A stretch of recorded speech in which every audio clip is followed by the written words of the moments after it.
from Guitar Tips at welcome sa ating bagong video. So today, meron tayong song request from Princess at ang kanyang request ay Magbalik by Kalya Lily.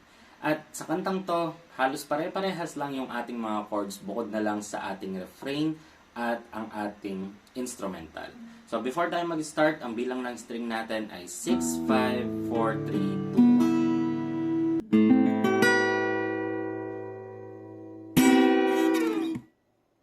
So, umpisan na natin sa intro. Yung unang chords natin ay E. So, yung E natin, ito ay sa 5th, tapos 4th string to, and then 3rd string naman to.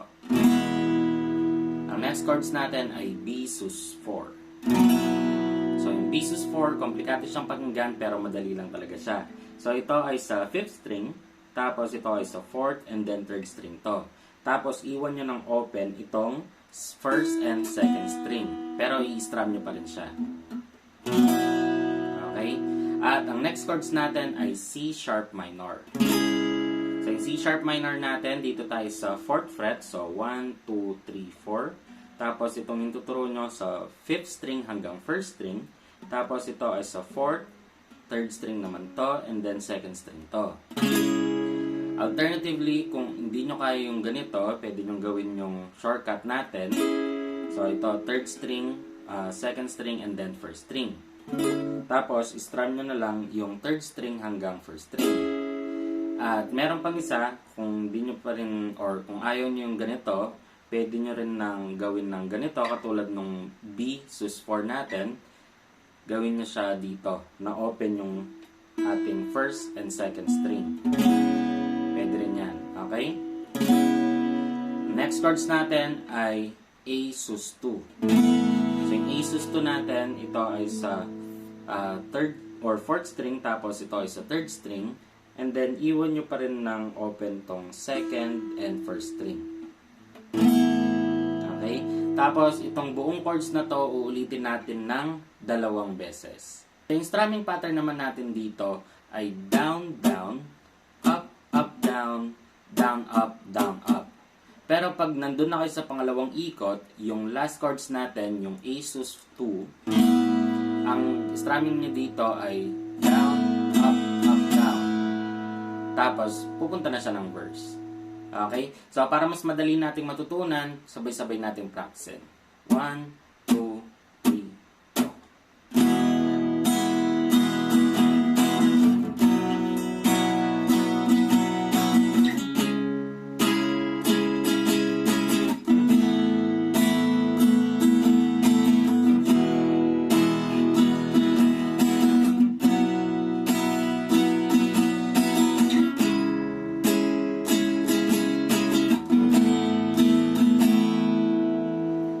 Next part naman natin ay verse. So, yung verse natin, kagaya lang siya nung ating intro, uulitin lang natin siya ng 4 na beses. Kagaya rin neto yung ating chorus. So, chorus naman, uulitin natin siya ng 2 beses. Tapos, pareho lang yung ating strumming pattern para sa buong kanta na yan. Okay? So, dito na tayo sa ating refrain. Ito yung part na hindi magbabago.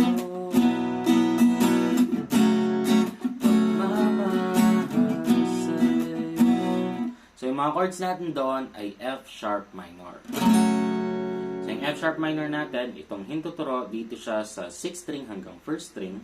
Tapos, ito ay sa 5th string. And then, ito naman ay sa 4th string. Okay? At ang next chords natin ay B sus 4. So, yung B sus 4 natin, kagaya lang nung nauna natin, at uulitin natin tong 2 chords na to ng 3 beses. After ng 3 beses na yon, ang next chords natin ay A sus 2, tapos B. So, yung strumming pattern naman natin dito para sa refrain natin ay down, up, down, up, down, down, up. Same din dun sa ating B sus 4.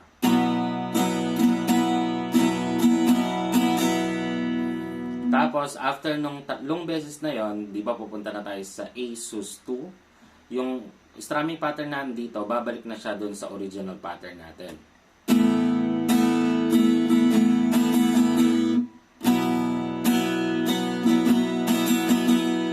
Tapos yung B, uulitin natin siya ng 2 beses. Yun yung ating last chords para sa refrain. Okay? So tara, practicein natin yung refrain ng sabay-sabay. 1, 2, 3, go!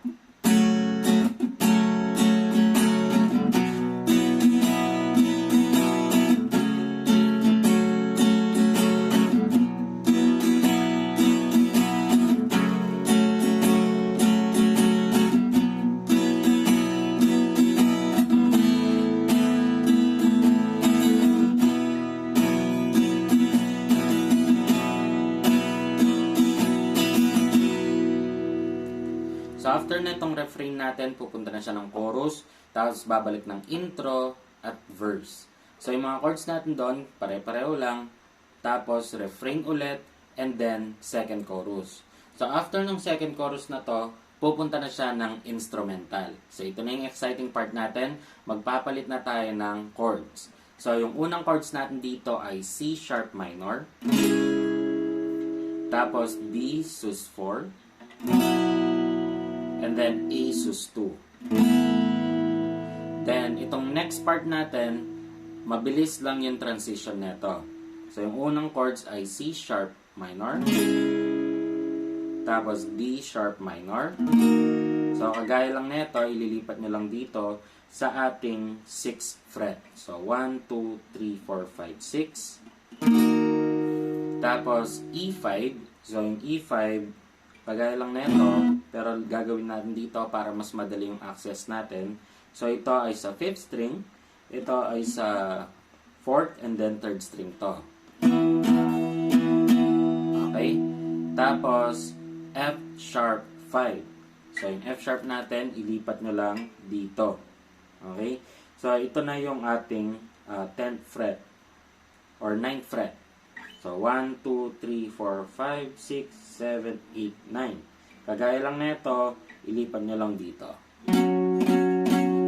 Okay? Tapos, babalik ng E5. And then, last chords ay D sharp minor. So, mamaya dun sa ating strumming pattern, ituturo ko sa inyo kung paano yung aksento at melody na itong mabilis na part na to. Okay? So, after nung ating D sharp minor, babalik siya ng C sharp minor. Then, B sus 4. At ang last chords natin ay A sus 2.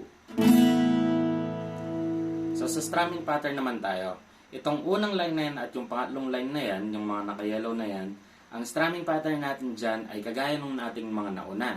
Itong pangalawang to, yan, itong gitna, ang strumming pattern natin dyan ay tig isang strum pababa, tapos lilipat. Take note, mabilis lang yung ating transition dito. So, ganito siya guys.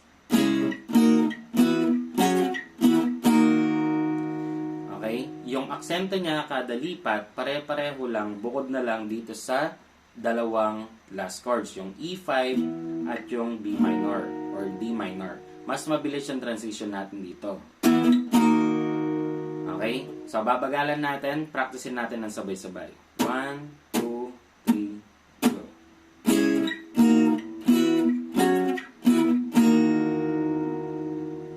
Isa pa na mabilis naman. 1, 2, 3, go.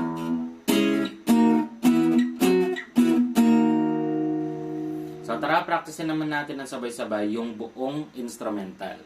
1, 2,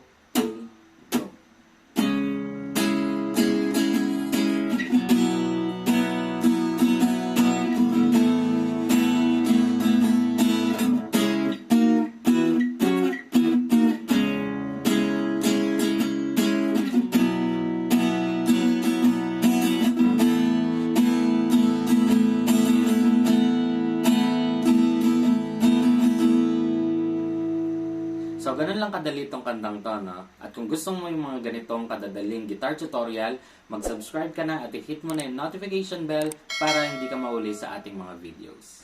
At syempre, kung may gusto kong kanta na tugtugin sa gitara, i-comment mo lang dyan sa baba at gagawan na agad natin yan ng video.